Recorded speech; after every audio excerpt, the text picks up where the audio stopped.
Hi, my name is Hugh McKenna with Asgard Athletics.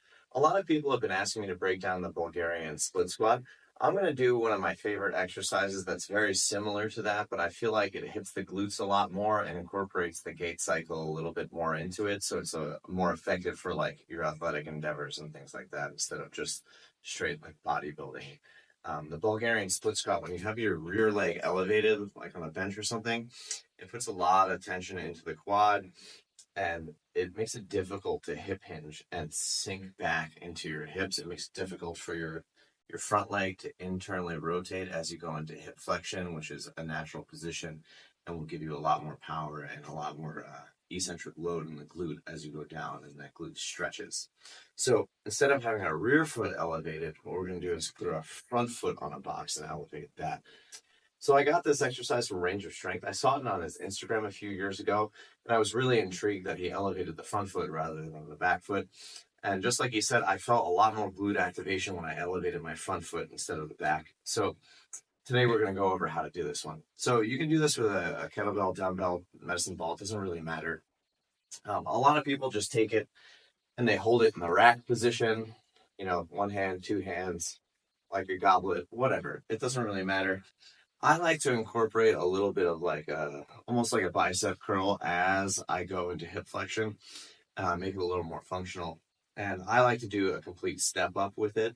And a lot of times I'll even put another box in front where I'll come here, I'll step up, and then I'll actually step forward. That way I can incorporate the gait cycle a little more. Today I only have one box.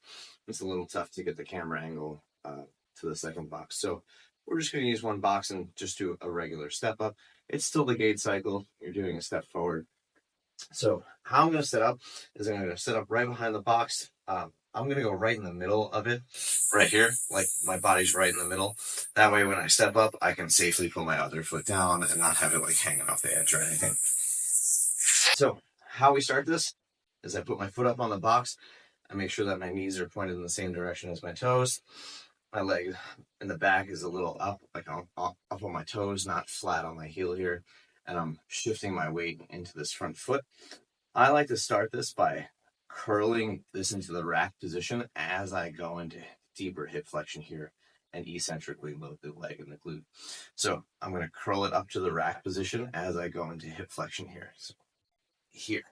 And now right here, I can feel a lot of tension building in my glute. I'm going to fire my glute and come into the standing position right here and just leave it in the rack setup. Then to come down, I just follow the same path I got to go up there. So I start here, sucking my navel a little bit. I pull it up to the rack position as I come into hip flexion here, right? It's just like we're running. This is like a running position right here. You see it pulling this arm back. This arm's coming forward. I'm rotating my thoracic just a little bit. I'm coming into hip flexion here. And then once I feel like that glute's loaded up, I squeeze the glute, fire it, and come to a standing position. And now my thoracic is rotated a little bit to the other side, and I'm fully standing. If there were another box here, I would step forward again. So I eccentrically load the leg and then fire to stand up. So I load and fire. If I switch sides, I'm coming here, I load and fire. I load and fire. Pull it up to the rack, hip flexion, fire, hip extension. Now, there's another variation where you press the kettlebell overhead as you do this. So you come down, you load into the rack position, and now you explode up and you do an overhead press as you come up. So eccentrically load, fire the glute.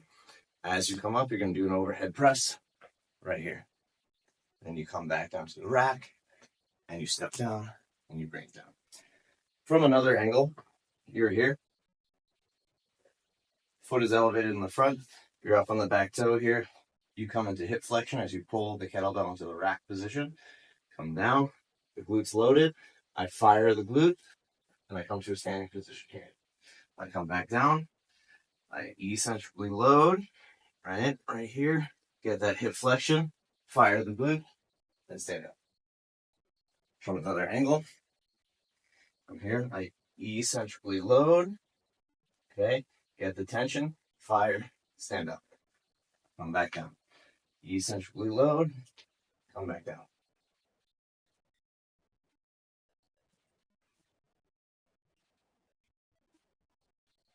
So that's the front foot elevated split squat. I much prefer this version to the rear foot elevated. I feel like the rear foot elevated makes me overload my quads a little bit, and the front foot elevated allows me to come into a little bit of a deeper hip flexion more freely. It allows me to eccentrically load that glute as I come into hip flexion, and I can fire in an explosive athletic movement as I come up out of the hinge. So if you haven't already, can you please hit that like button? Also subscribe to my channel so you don't miss the weekly videos coming out. And let me know in the comments if you have any questions or concerns, or if you just want to let me know how this exercise went. I love to hear from everybody. See you later.